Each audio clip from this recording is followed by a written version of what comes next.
पुनर्जन्म लेकर मैं प्रलय आने से एक दिन पहले वापस आ गया। मैंने न तो अनाज जमा किया, न ही कोई आश्रय बनाया, बल्कि शहर के केंद्र में जाकर आराम से कॉफी पीने लगा, क्योंकि मुझे पता था कि 3 घंटे बाद आसमान से अनगिनत कार्ड बरसने वाले हैं। उस समय ब्लू स्टार पृथ्वी पर मौजूद सभी भोजन, पानी और तरह तरह की सामग्री अपना मूल प्रभाव खो देंगी। अगर प्रलय में जीवित रहना है तो केवल कार्डों से मिलने वाली सामग्री और तरह तरह की प्रतिभाओं व कौशलों पर ही निर्भर रहना होगा। और कार्डों की बारिश के बाद खूनी बारिश शुरू होगी। जैसे जैसे एक एक करके खून से भरे दिल गिरेंगे, प्रलय आधिकारिक रूप से आ जाएगा। उस समय लगभग आधी रात हो चुकी थी। सड़कों पर लगभग कोई नहीं था। जब समय ने 12 बजे का संकेत दिया तो अचानक एक ऐसी आवाज गूंजी जैसे वह किसी दूसरे ग्रह से आई हो। उसके तुरंत बाद अनगिनत कार्ड भारी बारिश की तरह गिरने लगे। कार्ड अलग अलग रंगों के थे, हरा, नीला, लाल, चांदी और सोना। पास पड़ोस के लोग अपने घरों से बाहर निकल आए और आश्चर्य से इन कार्डों को देखने लगे। लेकिन मैं पागलों की तरह कार्ड उठाने लगा। कोई भी रंग हो, बिना कुछ सोचे समझे सबको अपने ट्रैकिंग बैग में ठूंसा गया। ये सब प्रलय के शुरुआती समय के बेहद महत्वपूर्ण रणनीतिक संसाधन थे, जो प्रलय में जीवित रहने की संभावना को अधिकतम बढ़ा सकते थे। अचानक मेरी आंखें सिकुड़ गईं। गिरती हुई कार्डों की बारिश के बीच 2 कार्ड इंद्रधनुषी रंगों की रोशनी से चमक रहे थे और धीरे धीरे मेरी ओर गिर रहे थे। मैं तुरंत आगे भागा और उन रंगीन कार्डों को कसकर अपनी मुट्ठी में पकड़ लिया। रंगीन लेजेंडरी कार्ड। इस बार तो सच में बड़ा फायदा हो गया। 1 घंटे बाद कार्डों की बारिश आखिरकार रुक गई और मैंने 13 बैग कार्डों से भर लिए थे। आसपास की कई सड़कों के लगभग सारे कार्ड मैंने अकेले ही उठा लिए थे। मोटे अनुमान से वे 10,000 से भी ज्यादा थे। अब धीरे धीरे और लोग भी बाहर निकलकर कार्ड उठाने लगे। ध्यान आकर्षित होने से बचने के लिए मैं कार चलाकर पैदल सड़क छोड़कर पहले से बुक किए गए होटल के कमरे में चला गया। कमरे में पहुंचकर मैंने 2 रंगीन कार्ड निकाले और मन ही मन प्रार्थना की कि इनमें से कोई मुझे प्रतिभा या कौशल दे। फिर मैंने उनमें से एक कार्ड पलटा। प्रतिभा कार्ड, सुपर रिकवरी बॉडी। ये शरीर के घावों को बेहद कम समय में खुद ब खुद ठीक कर सकती थी। मेरे होंठ तुरंत खुशी से ऊपर उठ गए। अपने पिछले जीवन में मेरे समुदाय पर कभी सुपर रिकवरी प्रतिभा वाले एक व्यक्ति ने हमला किया था। लगभग पूरा समुदाय खत्म हो गया था। आखिरकार सैकड़ों लोगों की भारी कीमत चुकाने के बाद ही उसे मारा जा सका था। मैंने तुरंत उस रंगीन कार्ड को फाड़ दिया। तुरंत ही गर्मी की एक लहर पूरे शरीर में फैल गई और मेरा शरीर ताकत से भर गया। इसके बाद मैंने दूसरा कार्ड पलटा, लेकिन जैसे ही मैंने उस पर लिखे शब्द पढ़े, मेरे दिल में अचानक बादल छा गए। आइटम कार्ड, सुरक्षित छोटा घर, क्षेत्रफल 200 वर्ग मीटर। इसमें पूर्ण रक्षा कवच है और यह परमाणु बम स्तर के हमले तक को झेल सकता है। हालांकि इस सुरक्षित घर की रक्षा शक्ति बहुत मजबूत थी, लेकिन इसका एक बड़ा दोष था, यह चल नहीं सकता था। और फिलहाल मेरा किसी एक जगह बसने का इरादा नहीं था, इसीलिए यह अभी मेरे काम का नहीं था। घर वाले कार्ड को रखकर मैंने 10 स्वर्ण कार्ड निकाले। ज्यादा कुछ कहने की जरूरत नहीं थी। एक हमला करने की क्षमता बढ़ाने के लिए था और दूसरा गति के लिए। सब कुछ बिल्कुल परफेक्ट था। 4 स्वर्ण प्रतिभाएं सीखने के बाद मैं धीरे धीरे सो गया। सुबह 8 बजे अचानक नीला आसमान काला हो गया। हजारों लाखों खूनी दिल आसमान से गिरने लगे। उन दिलों से अनगिनत खून से लथपथ मानवाकार जीव बाहर निकले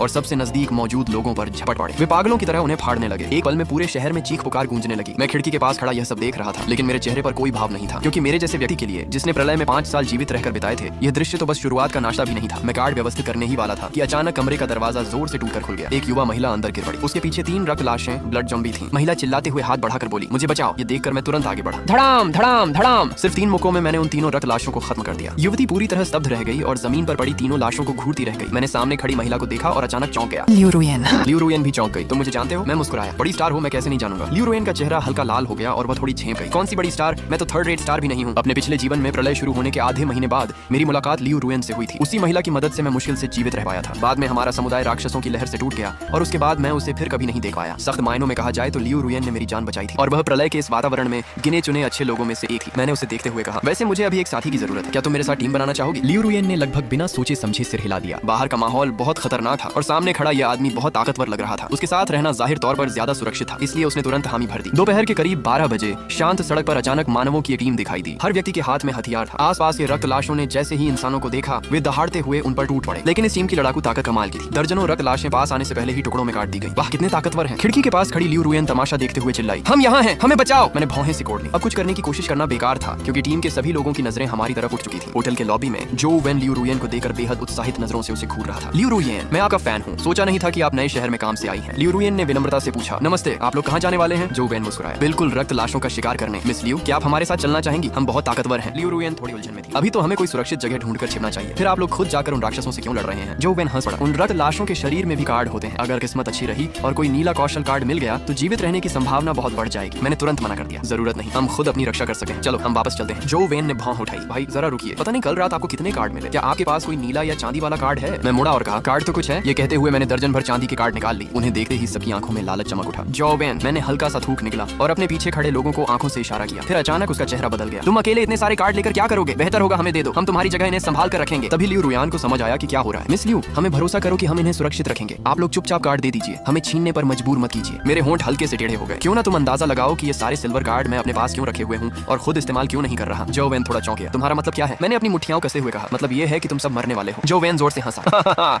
लगता है तुम्हारा दिमाग खराब हो गया है। हम इतने सारे लोग हैं, लेकिन उसकी बात पूरी भी नहीं हुई थी कि अचानक उसकी आंखों के सामने अंधेरा छा गया और अगले ही पल वह पूरी